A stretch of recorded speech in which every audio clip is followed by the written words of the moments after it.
Happy to be back again.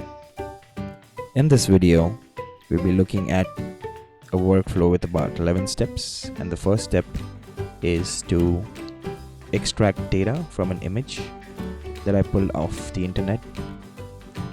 We'll take that data and we'll summarize it to create key data points for a customer review report in PowerPoint.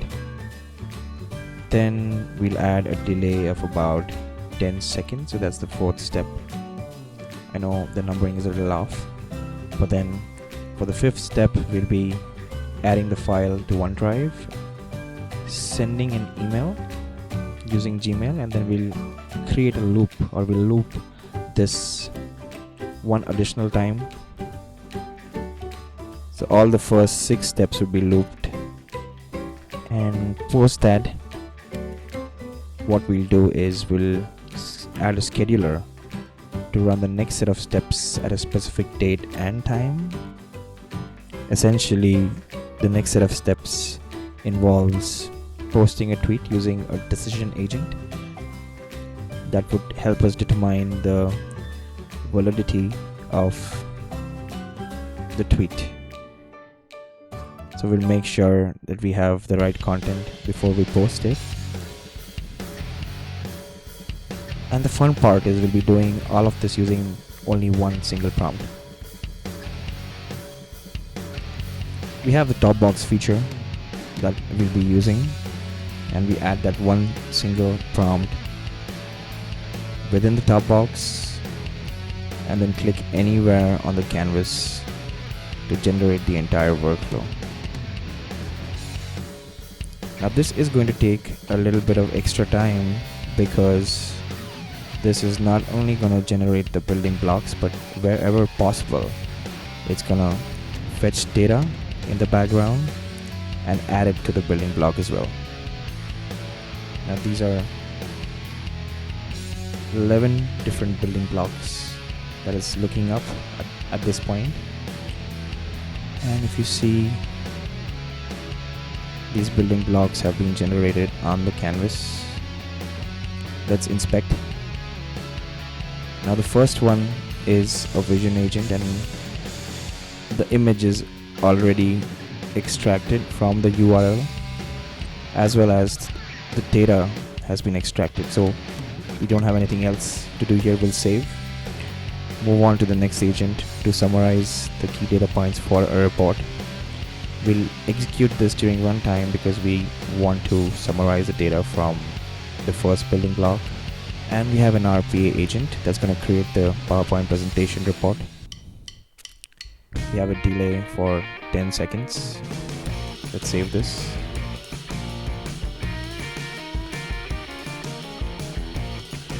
We add the file to OneDrive. We have another RPA agent that would send the file using Gmail.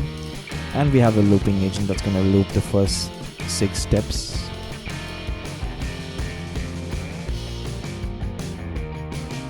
And the scheduler, let's check if it actually picked up the right date and time. Yeah, entered.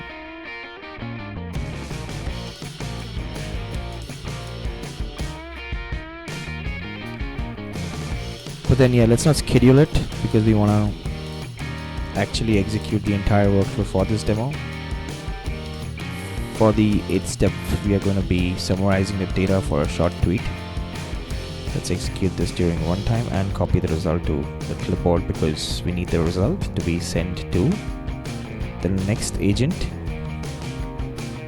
I'm going to be a little more specific here, because I want the characters to be well within the 140 character limit that Twitter imposes, or X.com rather.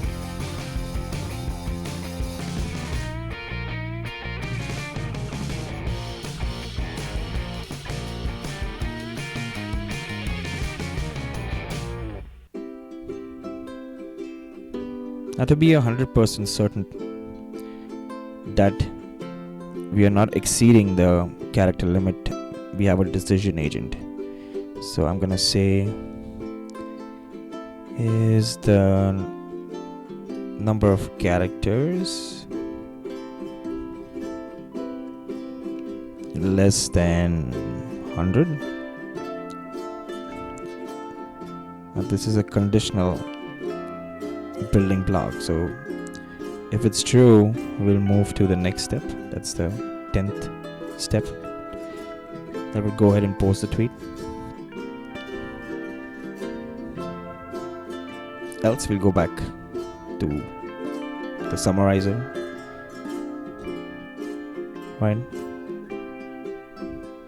Now obviously I could do a much better job at prompting. I'm not a great prompt engineer, but then I'm sure folks out there would do a much better job than I would in terms of prompting AI.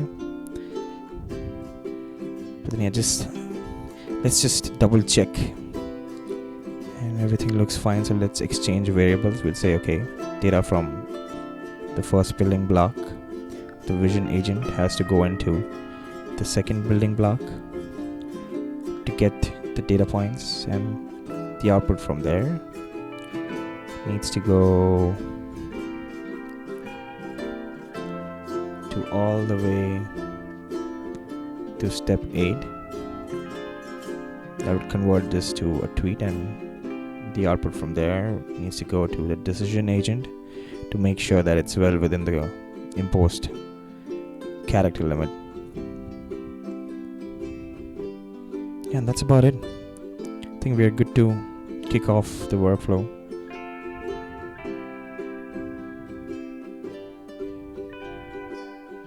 Let's get to the start of the workflow and hit on play.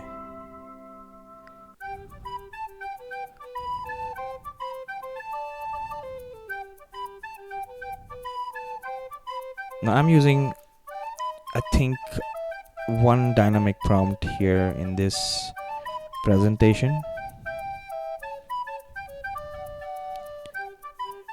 but as an end user you are free to use as many as possible. Now the RPA is gonna go about doing its thing, adding in data, finalizing the slides. While it does that, I do have to plug this in that we are very much ready to accept our first customers, some of the early users out there who are looking for innovative automation solutions. Please do reach out. We have built this with a lot of effort, and we're looking forward to working with you to resolve any of your automation issues.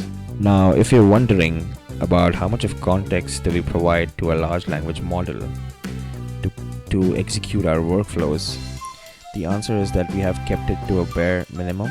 We have our individual engines that perform specific tasks, and we do not provide full context to any large language model in terms of both our RPAs as well as APIs. And this is very intentional. You might find a few other similar companies wherein we have AI running the entire workflow, and that is absolutely and totally fine. But then we are being very meticulous about integrating AI and giving AI control over the entire workflow. This may happen in the future, but then at this point we are semi-autonomous, and that's something to keep in mind, because every organization, every individual has their priorities, and you have the freedom to pick and choose how your workflow will look. Because at the end of the day, you don't have to be a developer, you don't have to be technical. All you can do with EagleBot is create your workflows with one single prompt, and then design these and customize these just the way you like. Now, the only time we provide context to a large language model is completely isolated, and it's for generating content only. And if you see here, we are at the stage where the workflow, or the RPA agent rather, is sending an email.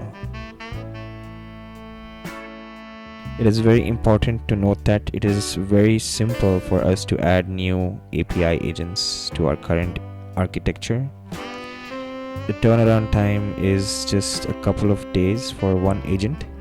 So if you're looking to customize, build your own agents, integrate with your internal APIs, or train new RPA templates very specific to your needs, all of that could be achieved with a very quick turnaround time. So keep that in mind. And if you're looking for fully autonomous agents with the current framework that we have, it is very simple for us to integrate an AI layer to make decisions across the entire workflow that keeps both the privacy as well as the security of your data within your organization without sharing data to any large language model. You should just reach out to me and we'd be happy to provide these type of customized solutions for you.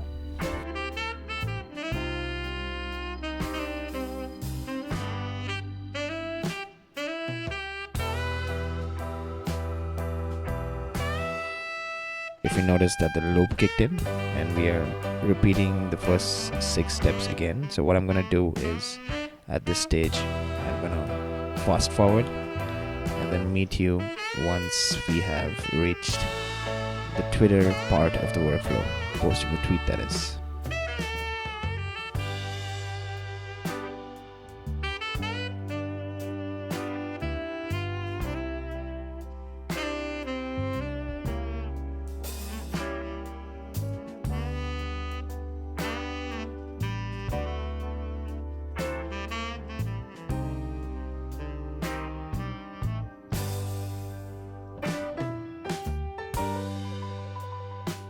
Alright then, I'm back.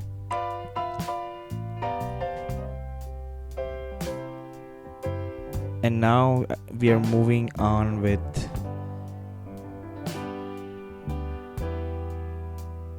the Twitter workflow.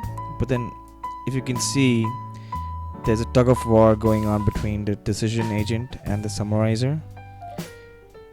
Now, as long as the number of characters is less than 100, it would allow it to the next step, but then it doesn't seem like the GPT summarizer is getting it right. And finally, yes, it did get it right. We move on to x.com.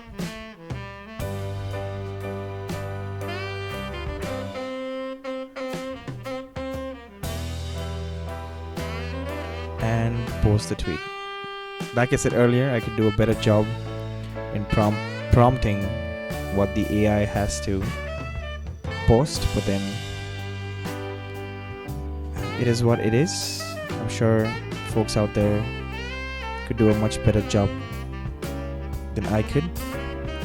But if you see here, we completed all the 10 steps. Do keep in mind all of these building blocks were created with one single prompt.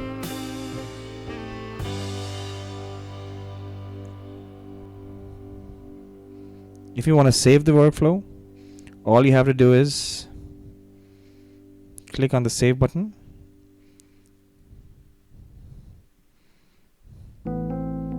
Save the workflow